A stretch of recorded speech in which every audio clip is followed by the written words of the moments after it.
भारत की पहचान सुरों से है, संवाद से है, यह अस्तित्व से है। लेकिन जब सुरों का जादू बिखेरने वाला कोई बड़ा नाम अचानक सांप्रदायिक भेदभाव जैसे भारी शब्द उछाल देता है, तो सवाल उठना लाजमी हो जाता है। ए आर रहमान, जिन्हें देश ने सर आंखों पर बिठाया, जिनकी धुनों पर पीढ़ियां पली बढ़ी, उनके बयान ने एक बार फिर यह बहस छेड़ दी है कि क्या आजकल कुछ सेलिब्रिटी तथ्यों से ज्यादा नैरेटिव बेच रहे हैं। यह सवाल इसलिए भी अहम हो जाता है क्योंकि रहमान कोई साधारण कलाकार नहीं है। वे एक राष्ट्रीय प्रतीक है, ऑस्कर विजेता है और उनकी हर बात लाखों लोगों तक पहुंचती है। ऐसे में जब वे सांप्रदायिक भेदभाव का आरोप लगाते हैं, तो यह सिर्फ निजी अनुभव नहीं रहता, यह देश की छवि पर सीधा हमला बन जाता है। पहला सवाल, भेदभाव कहां, कैसे और किसने किया? सबसे बुनियादी सवाल यही है, भेदभाव के ठोस उदाहरण क्या है? रहमान के बयान में वही पुरानी समस्या दिखती है, आरोप बड़ा, प्रमाण गायब।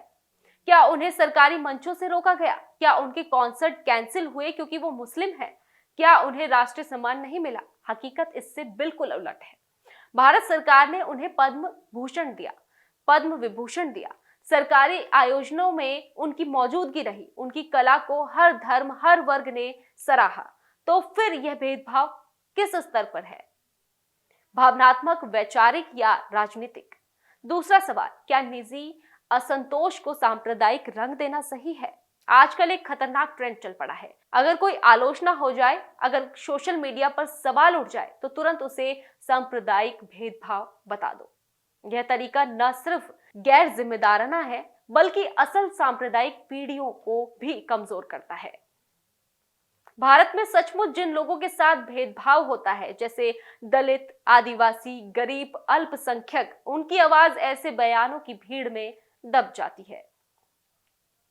तीसरा सवाल, क्या चयनात्मक संवेदनशीलता ही असली समस्या है? ए आर रहमान जैसे बुद्धिजीवियों से उम्मीद होती है कि वे हर तरह के भेदभाव पर समान रूप से बोले, लेकिन सवाल ये है कि जब कश्मीरी पंडितों को निकाला गया, तब आवाज क्यों नहीं? जब बंगाल में धार्मिक हिंसा हुई, तब चुप्पी क्यों? जब पाकिस्तान या बांग्लादेश में अल्पसंख्यकों पर अत्याचार होता है, तब बयान क्यों नहीं? अगर संवेदनशीलता सिर्फ एक दिशा में काम करे, तो वह संवेदनशीलता नहीं, राजनीतिक चयन कहलाता है। चौथा सवाल, क्या कलाकार का कद उसे गैर जिम्मेदार बना देता है? भारत में कलाकारों को अभिव्यक्ति की पूरी आजादी है, लेकिन जिम्मेदारी भी उतनी ही बड़ी होती है। एक आम आदमी अगर कुछ कहे, तो उसका दायरा सीमित होता है, लेकिन ए आर रहमान जब बोलते हैं, तो अंतरराष्ट्रीय मीडिया उसे उठाता है और भारत को अहिष्णु राष्ट्र की फ्रेम में फिट करने की कोशिश करता है। क्या रहमान यह नहीं जानते हैं, या जानते हुए भी अनदेखा करते हैं? पांचवा सवाल, क्या यह वॉक सर्टिफिकेट पाने की होड़ है? आज की ग्लोबल संस्कृति में एक नया चलन है। अगर आप पश्चिमी मीडिया की नजरों में अच्छे बनना चाहते हैं, तो अपने ही देश को कटघरे में खड़ा कीजिए। भारत में भेदभाव है, ये बयान अब इंटरनेशनल अप्रूवल के शॉर्टकट बन चुके हैं। दुर्भाग्य यह है कि कुछ भारतीय हस्तियां भी इस खेल का हिस्सा बनती दिख रही हैं, चाहे अनजाने में हो या जानबूझकर। छठा सवाल, क्या भारत सिर्फ दोष देखने का देश है? भारत में समस्याएं हैं, इससे इनकार नहीं, लेकिन क्या भारत सिर्फ समस्याओं का ढेर है? यह वही देश है जहां एक मुस्लिम संगीतकार को राष्ट्रीय आइकन बनाया गया, एक दलित राष्ट्रपति बने, एक आदिवासी महिला सर्वोच्च पद तक पहुंची। अगर यह सब होने के बाद भी केवल भेदभाव ही दिखेगा, तो सवाल देश पर नहीं, नजरिए पर उठता है।